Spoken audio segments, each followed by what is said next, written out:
High! আজকে তোমাদের না পছন্দ হলেও আমি পুরো ভিডিওটাতে আমার এই পটেটো ফেসটাকে দেখাবো। কারণ আমার কাছে প্রোডাক্টের ভিডিও খুব কম আছে। তো আমি যতটুকু পেরেছিলাম, যা ভিডিও নিয়েছিলাম, সেটা তোমাদের সাথে শেয়ার করছি। আর তোমরা লাস্টে দেখলে বুঝতে পারবে যে আমি কোন চুড়িটা বানাচ্ছি। আসলে আমি এই চুড়িগুলো আগেও বানিয়েছিলাম, কিন্তু এবারে এসেছিল সিম্পল এক কালারের ওপর, মানে কাস্টমারের রিকোয়ারমেন্ট ছিল যে ব্ল্যাক কালারের ওপর পুরো সেটটা রেডি হবে। তো সেইভাবে আমি চুড়িটা বানাতে বসেছিলাম। আর সেটটা রেডি হওয়ার পর এতটাই সুন্দর লাগছিল ব্ল্যাক কালারের ওপরে। বাকি কাপড়ের ওপরেও খুব সুন্দর লাগছে, কিন্তু পার্সোনালি আমার এই ব্ল্যাক কালারের ওপর সেটটা বেশি পছন্দ হচ্ছিল।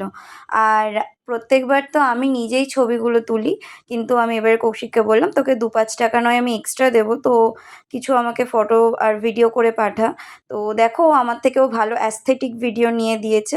আর তোমরাও যদি তোমাদের মতো করে কাস্টমাইজ করাতে চাও চুড়ি, তো আমাদেরকে তাড়াতাড়ি ইনবক্স করো। আজকের ভিডিও এই পর্যন্ত। দেখা হবে পরের ভিডিওতে। টাটা!